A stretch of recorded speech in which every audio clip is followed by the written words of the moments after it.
kanta na paborito ng taong bayan, ngunit galit na galit sa Marcos. To the tune of one. Aming salamat ka Eric. At malaking pagsasalamat ko rin sa ating mga kababayan.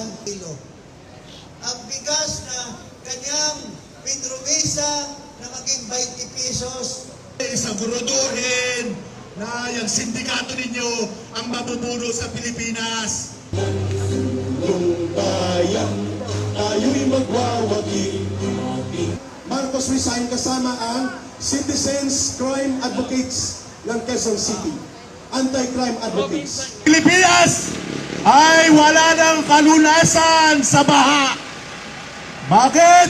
Ang interes ng bayan natin, huwag nating ipagkatiwala sa mga dayuhang Ating susunod na tagapagsalita at ang Zumba Protest Girls, mag-ready na. Buong Asia, we are 16 pesos per kilowatt